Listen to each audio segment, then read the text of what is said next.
So Humble Performance just dropped a video, and Kenny was talking about and showcasing the Haltech 550 or 500 or whatever, the standalone ECU, and I didn't expect the angle of approach he came from when he was talking about it. And normally it's a video that I would have skipped over because I'm just not something I'm focused on. I prefer the engine side of things for the most part, not so much the engine management, but the actual rotating assembly itself, or the rotating the engine. God damn it! So. But I went ahead and clicked on it, listened to it, and again, like I said, I wasn't prepared for the angle of approach that he came at it. He came at it in comparison to the S300. And I think that was like a sub part of the video's header or whatnot, which is the reason why I clicked on it. So I was like curious, like, yeah, how would it shape up in comparison to the S300? And it's almost the same. It's almost the same cost. I learned some new things about the ECU in general that I didn't realize that was a thing. Like there's no need to replace the map sensor apparently if you use the Haltech, which saves you a chunk of money and stuff like that, right? So you don't, of course, you don't have to socket it. You don't have to find a separate ECU. These things are convenient. And also didn't realize the increase in price recently of stock ECUs, the P06s and P28s. I didn't realize they were becoming scarce because it's just not something I've been focused on. I've been, yes, I have my B-Swap car, but I've already got 2 computers for it. As a matter of fact, now that I'm thinking about it, I'm kind of sitting on gold because I have the car that comes with the ECU that comes with the Integra already, and then I have a socketed P28 or a S300 socketed P28. Although my S300 is a version 1, not a version 2 or something like that, or maybe it's a version 2, not a 3. I don't know. Like I said, I don't keep up with those kind of things. But I'm not married to the idea. Of course, I'm married to what's best on a budget. And I got my S300 a long time ago, back when I was, my first turbo build that I wasn't building myself. It's the last car that I had somebody else do for me. And ever since then, I've always just, chipped ECU. But again, didn't realize that the ECUs in general are becoming as scarce as they are. Or as expensive, like he was saying that he used to buy them for $80 or whatever a year ago. And now they're like 200 plus. And like, yeah, that's typical price. P28s would be $50 to $80 depending on how much of a pinch somebody was in. So now to focus on the actual topic, the reason why I made this. Over the past few years, I have come and given examples of how K-Series is actually a cheaper swap now than the B-Series is. And people argue and complain about how expensive Ks are. But a lot of shit has changed in the past couple years. Even in the last, the last 3 to 5 years, especially in the last year or two, things have gotten so much better with the cost of things. And now everybody wants to complain. There's always the nitpickers to talk about how much Hasport mounts cost, how much, a 6-speed transmission costs, all that stuff. I'm like, yeah, but that's because you're deliberately going to the most expensive things. And if you look at the B-Series cost of things, most B-Series built cars that you see running around aren't high dollar items. Or they're really old high dollar items that have been used and sold until they're worn the fuck out. And might as well get the cheap ones because the cheap ones will be better than the old high dollar ones, right?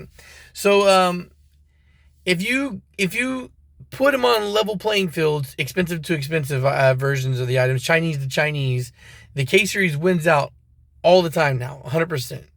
And it's not just the fact that the K-Series is cheaper nowadays, or at most equivalent, which I would again say cheaper. They are better. They make more fucking power. Easily make more power. A base model K20A3, bottom of the fucking barrel K-Series engine with just VTEC cams and 1 or 2 bolt-ons breaks 200 horsepower, or is right there. You're not putting a B20 in your fucking car and making that kind of power. You're not putting a GSR in your car and making that kind of power off, just like I said, an OEM cam swap. If you put Type R cams in a GSR, you're not fucking hitting 200 horsepower. And it's, the B16 also, again, nowhere close to that kind of power. And it's not just a power thing, it's also torque. A base model K20A3 cam swapped in the VTEC killer will beat every B series, stock to stock.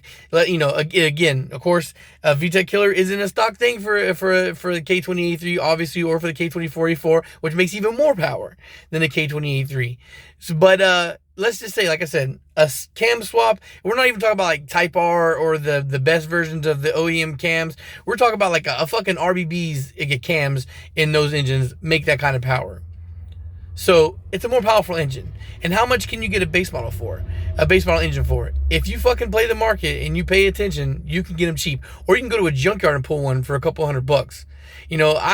For years have been paying between $80 to $150 for these engines, right? The K20A3s, because people post for $500, they don't fucking sell. And I literally just had somebody like earlier this month come back to me and offer to sell me a K20A3 for $150 because apparently he had it listed a long ass time ago, and I offered him $150, and then he came back trying to sell to me for $150, and I was like, no. I was like, nah. I was like, I'll give you $80.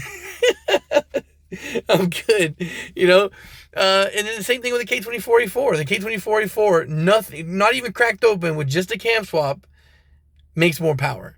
It makes over 200. Like I've consistently seen VTEC Killer K24A4s at 210 horsepower. You're not getting a B series and making that kind of power. So again, to talk about, the cost effectiveness, it used to be that the LS transmissions was your go-to budget transmission, and it's the go-to transmission for boost, and you would spend like $500 on one, right? But you can spend $500 on an EP3 trans, and now LS transmissions aren't as cheap as they used to be or as readily available. The last time I saw an LS transmission, it was like $650 the guy was asking for it, right? Still relatively close, but it's just an indication of the fact that the market is moving up on the cost of B series. At this point, we are finally at the turn where at this point, if you're building a fucking B series, it's not because it's the most viable thing to do. It's not because it's the cheapest thing for your budget or whatnot. You're only building a B series deliberately. Like if you inherit one, like you get a car and it's already in there and you're going off that swap, then by all means. But if you are deliberately going out to source B series parts from scratch without having anything to go off of, you are going to end up paying more, or at a minimum just as much as you would cost to do a K series swap, just to have that engine have its ass beat by the K. Because at this point, the cost of the ECU was the one thing I was saying that is the only major difference. The only major difference between the K swap and the old B swap is that the fact that you could get an ECU and ship it with chrome or whatever like that, or to do budget tuning. Now, so the Hondatta, if you're going Hondatta, K-Pro or whatnot, that's going to cost you a pretty penny. But I always said too that when you factor in the cost of everything else, it winds up balancing out the cost of the ECU compared to the B swap, because you're not buying a GSR for less than $1,000. That ain't happening. The importer guys, the last time I seen was over $2,000 if you want to import one, for those guys that love JDM imports for the low mileage, all that bullshit, right? So you're going to pay top fucking dollar for a GSR, right? And K20A2 long blocks, so we're not even talking about doing the base model shit. K20A2 long blocks sell for like $600-$700 because the K20 is not something people want. People only want for the fucking head swap, which is also a waste of fucking money, by the way, if you haven't already heard me talk about that. But people want it for the fucking head swap. So K20A2s are a fucking dime a dozen. K24A2 long blocks also sell right around the same price. And again, you don't really need to fucking head swap it. That engine makes plenty of power all on its own. So all these misconceptions that people have, all these things that you hear for the expenses of a K swap, these are dinosaur facts. These are like old wives' tales that are getting passed down to the newer generation. There are still now young people who are like in their 20s, they're thinking getting into the Hondas, that are listening to people who are like 25, 26, and those people still having holdover information from the guys like me who are in their 30s saying to them that K swaps are expensive. They're not anymore. They're really not. You do not have to have the highest dollar items to get a K in your car running well. You don't. And even if you do spend the high dollar items, as long as you're not going with the fucking like $1,000 manifold or whatnot, you can still make plenty of power. Plenty of power off the RBC. There's RBC knockoffs out there that you can get for like $150 that flow almost just as well. Like you're gonna make almost the same exact fucking power. There's a lot of things that people nitpick over different items that aren't really that big a deal. So, yeah, anyway, that's just something I wanted to talk about. I thought it was funny, man. It's like the last fucking nails are being driven into the coffin of the B series. And I know it's going to piss some of you guys off, and I really don't care because it's funny. It's funny to sit here and watch people complain and talk about how expensive Ks are when the Bs are literally the same fucking price. I mean, we literally I just talked earlier today about a 10-second J series.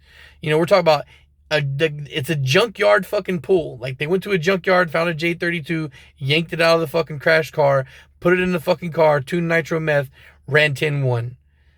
B series is fucking gone, guys. It's gone. If you're fucking going out of your way to buying a B series at this point, you're just doing it because you're a fanboy. Not because it's practical, not because it makes more power, not because it's more affordable. It's not. If you're not inheriting a B series, there's no reason at all why you should be going to get one. All right, guys, so thanks for watching, and peace.